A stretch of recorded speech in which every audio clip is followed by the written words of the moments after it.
Welcome back, ladies and gentlemen. It's another great day to discuss other people's excellence. I'm the unforgettable one himself, Mr. Brett Carroll, and I'm just a guy that likes BS at work. All right.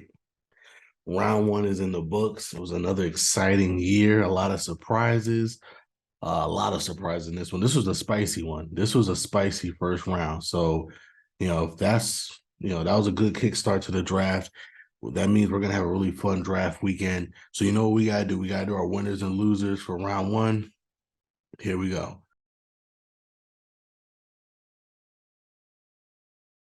We always going to start with the winners, and as you can indicate here, I think the state of Pennsylvania should be very happy after tonight. I know I am as a Steelers fan. I know other people as well that are Eagles fans, but there's some others. So let's get into it. The winner number one is the Houston Texans.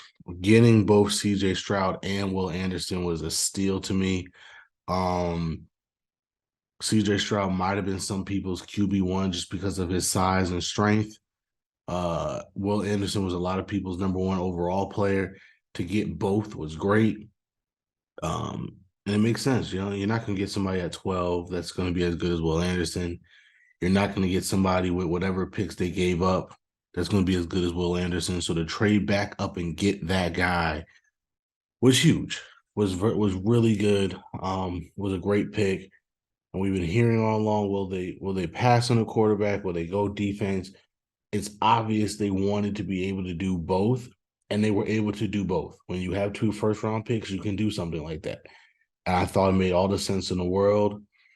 And to be honest with you, it made the most sense because if they passed on a quarterback, the pressure on Will Anderson would have been tremendous because he would have had to have been literally a Hall of Fame, no doubt about it, first ballot Hall of Fame edge rusher to justify passing on a quarterback to take him.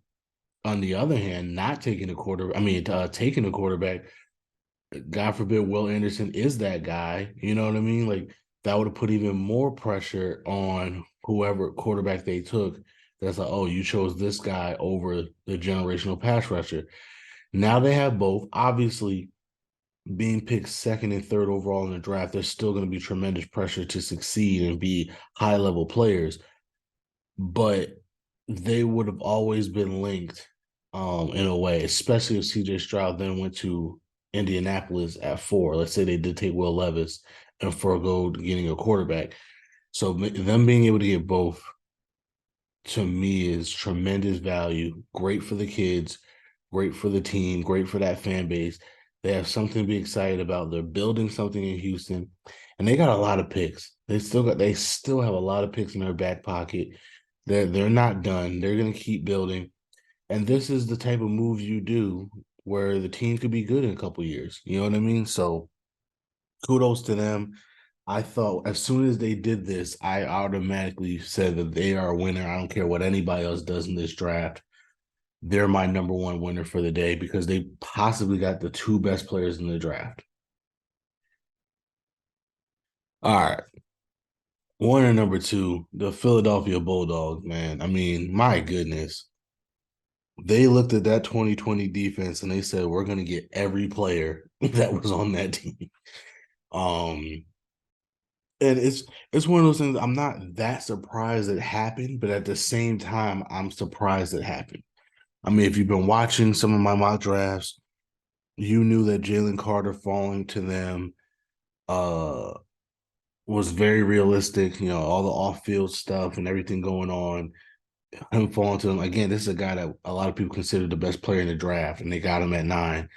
And honestly, I don't even think they had to move up. I think they just did it just to make sure, which is smart. Again, they have plenty of picks. They're fine. Um, they didn't give up much to get him at all. So they got him at 9. And then Nolan Smith falling to them again at 30.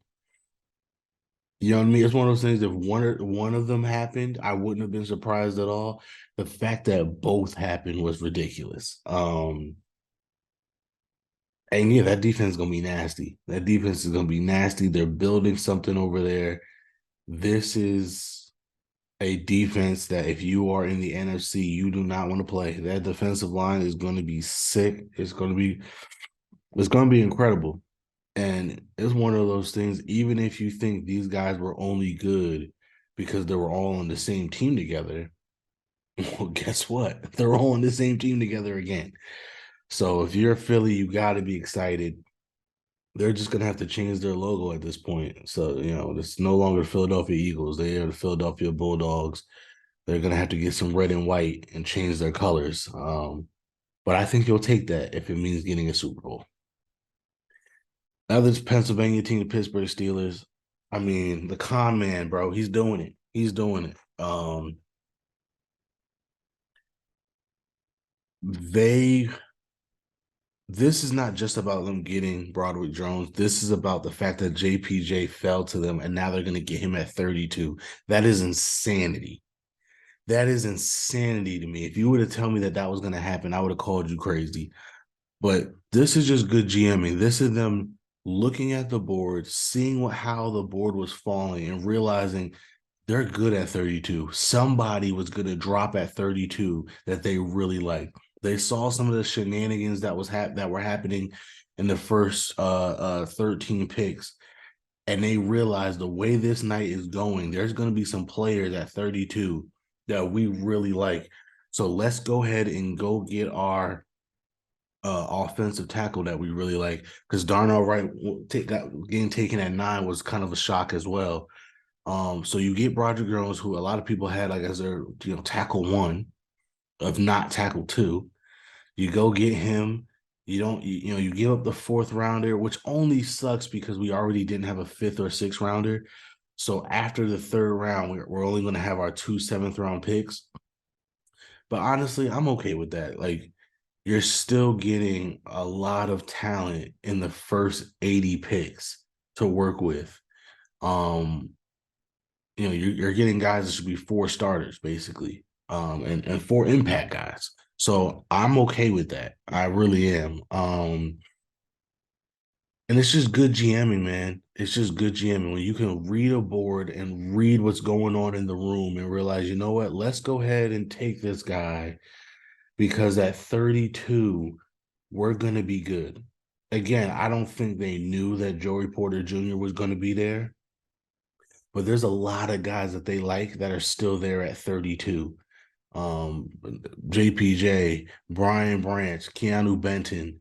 There's a few guys at 32, and now at 49, when we pick again, there might also be some guys still there. So just for them to read the room and say, you know what, we can go ahead and move up to make sure we get our tackle because we know at 32 we're good. That's good GMing, man. That's great GMing. And now the Steelers fan, I am so happy. Y'all know JPJ was my guy. This is the guy I wanted. When they traded up to get Broward Jones, I was a little sad. I understood it, but I was a little sad, because I wanted JPJ. The fact that he's still going to be there at 32 when we pick is insane to me. They're a winner. They're a winner. That's how you draft, bro. It really is. So Omar Khan doing a great job in his first year as our new GM so far, killing it. They got it. All right. If there's winners, there's gotta be losers. And yeah, some of the stuff that went on, like I said, I think one of the reasons why the Steelers made the trade that they made was because they saw some shenanigans happen in those first 13 picks and realized, yeah, let's go ahead and get our guy. We'll be good at 32 because some of y'all are doing some nonsense. So let's get into it. The first is the Detroit Lions. I honestly don't get anything that they did today. Honestly, I mean, trading down from 6 to 12 is fine. You know what I mean? Especially if they got good compensation to do it. Taking Jameer Gibbs makes no sense to me. None. You have DeAndre Swift. I know they kind of don't like him. Maybe you want to get rid of him. Okay. But you got David Montgomery already. I understand Bijan Robinson was already off the board. But my thing is, does anybody think the Detroit Lions are running back away from being good? Like, again, if you've seen my pods, you know what I mean when I talk about running backs. It's not the fact that they took a running back at 12. It's the fact that you have so many more needs than running back. You don't even need a running back. Like, you know what I mean? Like, it's just, it doesn't make sense to me, especially when you were a great offense last year anyway. You need defensive help. And instead of getting a defensive player, you went and got Jahmyr Gibbs at 12. Again, I know a lot of people think he's going to be Alvin Kamara, and he might be. That's great. Alvin Kamara went in the third round, bro. You know what I mean? Like, it just doesn't make sense to me to do this when, again, running back was probably the one position you didn't need at all. You know what I mean? Like, that was probably the one position you were kind of set at. And yet that's what you did at 12.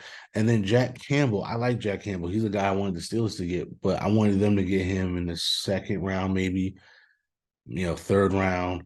They took him at 18. And this is a team that needs to stop the run. And I get it. He's a downhill thumper. He's the type of guy that's gonna, be really good in the run game as a middle linebacker. But to me, it would have made more sense to take a actual defensive tackle. If you were going to take a linebacker, get somebody who's a little better in coverage. Trenton Simpson was still on the board. He's still on the board, by the way. Is another guy the Steelers could probably take in the second round.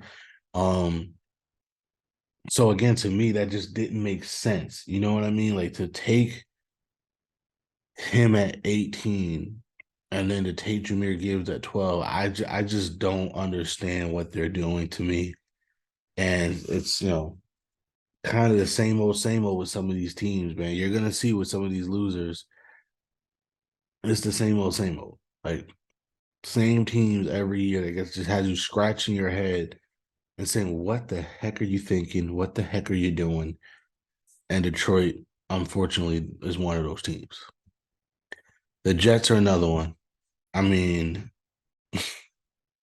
my God, the Jets fought all season to keep that number one pick. And for those of you who don't know, that number one pick was kind of the snafu that was holding up this Green Bay trade. Green Bay wanted this year's first round pick. The Jets didn't want to give up this first round pick, partly because they knew they had to get offensive line help to help protect Aaron Rodgers. And they finally settled on just a swap. Them moving down two spots, Green Bay moving up two spots.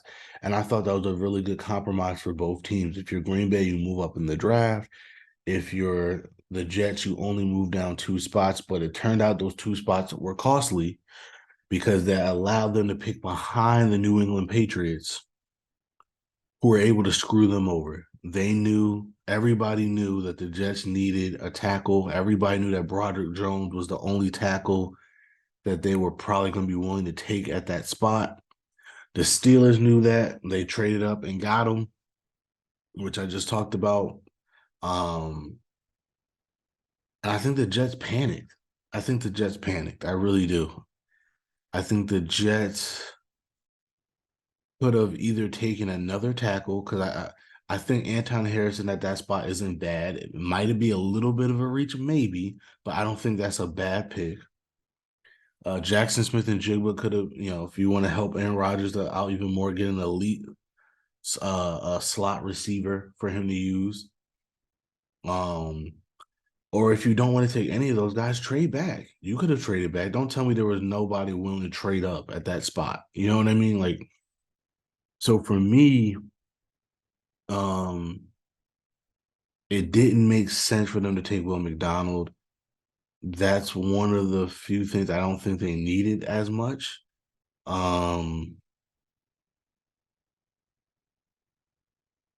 It just doesn't make sense to me. It really doesn't. You got Jermaine Johnson last year. You're still developing him.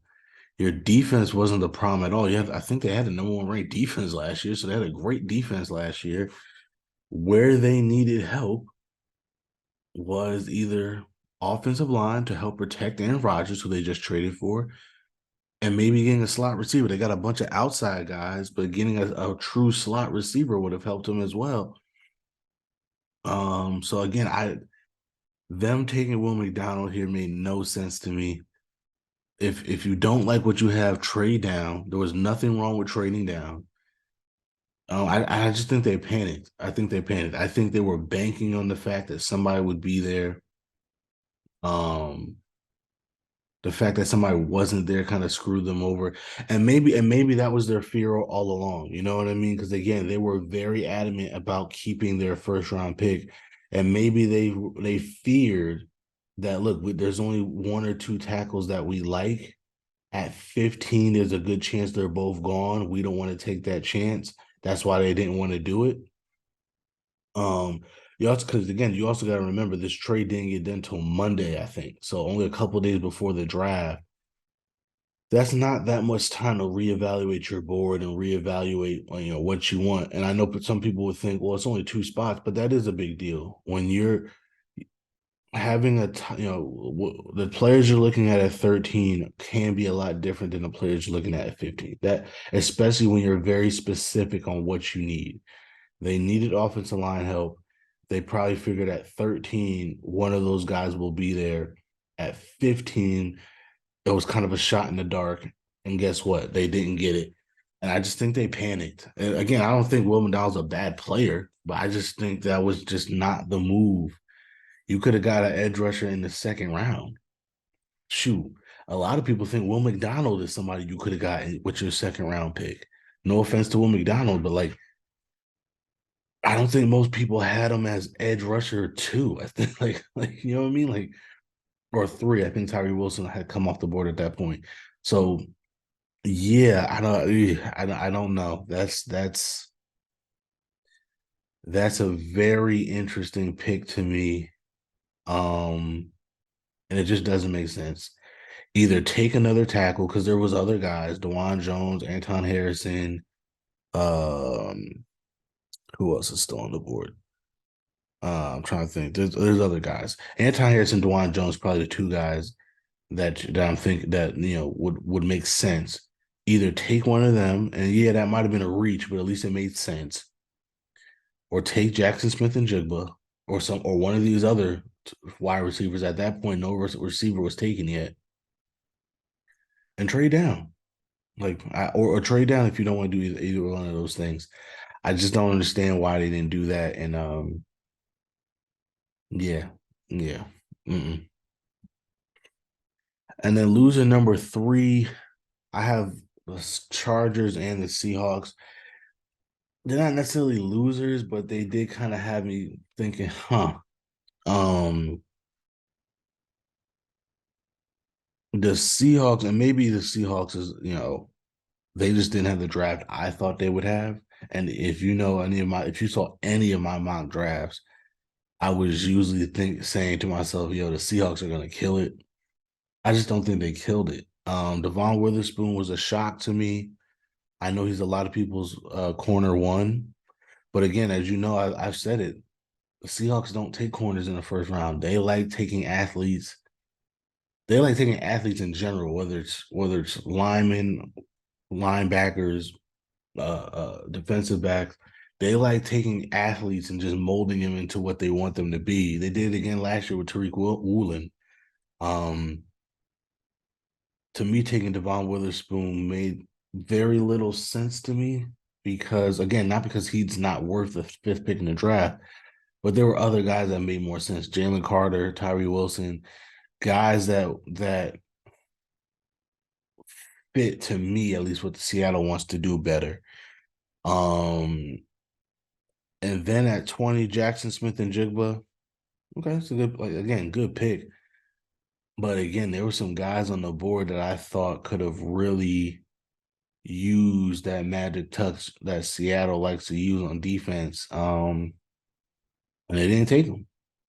And Jackson Smith and Jigba, I guess in both instances, maybe that was best player available, and that's what they decided to do. They came into the draft saying, no matter what, we're just going to take BPA, and maybe on their board, Witherspoon was BPA and Jackson Smith and Jigba was BPA at 20. Maybe it's just a little weird to me what they did. I thought they just went in a totally different direction than what I thought they were going to do.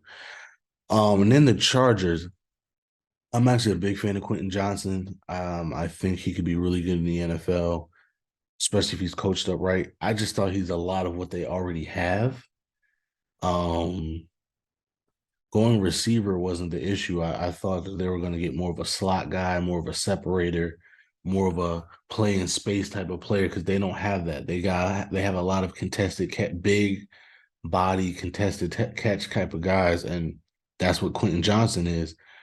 Although he has to work on his catch skills, he kind of body catches instead of hands catches. But again, in LA, I think he'll be fine playing with Keenan Allen and Mike Williams. They'll teach him how to do that.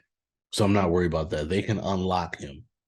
So that's why it's not a bad pick because he's a guy that can be a great player and he's going to a great place to learn. Um, I just thought it was a different direction than where they would go. I know the running backs were taken, so it makes sense why they didn't do it. I know I think Kincaid had already been taken at that point. So maybe if they were thinking tight end, they didn't want to take anybody else but Kincaid. Makes sense. Again, Jordan Addison was still on the board. Some other guys were still on the board. Zay Flowers was still on the board. I thought those guys would have made a little bit more sense for what I thought they wanted to do. But it's obvious Justin Herbert likes big receivers, and they decided to keep going down that route. And I'm okay with it. Again, it's just a little shocking to me. Um, and not to mention, I thought tonight was a pretty good draft for most teams. Again, besides the two teams I already mentioned, I think I liked what most everybody else did. The Raiders were a little interesting to me, taking Tyree Wilson over Christian Gonzalez. Yeah, I could have put them here as a loser, but I'm not gonna kill them for that because it's not like they don't need pass rush. Um, but yeah, besides that, I think everybody else did a decent job tonight. These were the two teams that kind of shocked me in a way with what they did the most. So yeah, the only real losers to me are the Lions and the Jets. Everybody else had at least a decent draft where even if I didn't agree with the pick, I understood the mentality behind the pick. Um, yeah, in terms of winners, I forgot to mention my honorable mentions as winners. I liked what the Giants did. The Patriots moving back and still getting Christian Gonzalez. That could easily be considered a winner. Um, who else? The Jaguars trading back twice and then still getting Anton Harrison, I thought was a really good play on their part. Just getting, they traded back one spot and then traded back again another two or three spots. So, they probably didn't get a lot of compensation, but still they got compensation. So they got more draft picks, then they still got Anton Harrison. Great for them. Um, yeah, I just thought, the Ravens getting Zay Flowers. I hate that. I hate that. The Bengals taking Miles Murphy was a pretty interesting one. I hate that as well. So yeah, I mean, I think most teams did really well today. To the point where, like I said, I don't even have a third loser. Those two I threw on here because those were the two only other two teams that I even kind of, side-eyed a little bit. So there we go. And the last loser was me, man. My bold predictions video. Ooh, if you haven't watched it, I guess don't watch it at this point. I mean, it's been bad. I would, mock drafts used to, you expect to be wrong, especially because again, you can never predict. Teams just been absolutely ridiculously stupid. I mean, the Lions doing what they did is just unbelievable. The Jets doing what they did is just unbelievable. So it's one of those things you can't even predict stuff like that because it's like, how was I supposed to know a team was going to be that ridiculous? You know what I mean? So me being wrong on mock drafts, that's nothing. My bold predictions was just flat out wrong. Just flat out wrong. Um, I did predict Will Levis and Hendon Hooker falling. I said that. Um, but again, the Texans did the right thing. They went and got their quarterback and their defensive player. They didn't choose either one. They did both. So my prediction that only two quarterbacks would be taken in the top 10, that was obviously right out the door once Houston did what they did. The big one is the tight ends and the receivers. I thought only one or two receivers would be taken in the first round. I was wrong. Four were taken in the first round. I did not see that coming. Again, the Quentin Johnson one was the real shocker. The other three, we had a feeling they all could go in the first round. The Quentin Johnson one was the shocker. Um, but the fact that only one tight end was taken was interesting to me. I really thought we would see at least two. Um, Dalton Kincaid went right before the Cowboys, I believe. Yeah, Buffalo traded up with the Jaguars, right? And got Dalton Kincaid. So that was right before the Cowboys, which again, I think also the reason why the Chargers were so weird because Dalton Kincaid was still on the board when they picked. So I'm surprised they didn't go that route. Um, but still, so they didn't take a tight end. Buffalo is the only one that did take a tight end. Michael Mayer's still on the board. Darnell Washington's still on the board. Sam Laporte's still on the board. So all these guys, Luke Musgrave's still on the board. All these guys are still on the board. We did get two running backs taken in the first round. I figured that could be the case. But still, we had more receivers taken in tight ends and running backs combined. When I thought we would have more tight ends and possibly more running backs taken than receivers. Period. And like I said, four receivers were taken. So that one was just flat out wrong. And then the Packers one, I thought, that one I said in jest. But I did at the same time think that there was a chance they could be petty and take a pass catcher. But they didn't. They stuck to their guns. They stuck to their board, and maybe that's one of the reasons why they wanted to get rid of Aaron Rodgers is because they don't think Jordan Love has the cachet to say, "Hey, give me a pass catcher in the first round." You know what I mean? They kind of get to bully Jordan Love and say, "Look, this is how we do things. We're going to take defensive players in the first round. Whatever help we give you will be in the second and third rounds." And so, maybe that was part of the reason why they wanted to get rid of Aaron Rodgers because Aaron Rodgers was sick of that philosophy and they don't want to change that philosophy. So that was wrong. So all three of my bold predictions were wrong. They were bold, but they just weren't predictive. So the fourth loser is me. 2 thumbs up to this guy. Uh, I ain't hit on none of them, not one. So yeah, but either way, I'm still a winner because my Steelers are winners, and I'm very happy about not just this first round, but I'm super excited to tomorrow night. I can't wait till tomorrow night. But yeah, I'm excited, and let's do it. All right. So that was the first round. Let me know your thoughts, and we'll see what happens going forward. You can find me in Never for Brent Me. That's NEVA_4 BRETT_ME on Instagram and Twitter. We are the_dope blog on Instagram, the dope blog, all one word on Twitter. Website is the dope.blog. And because you're watching this on YouTube, please like, share, and subscribe. And join us next time as we continue to discuss other people's excellence. Deuces.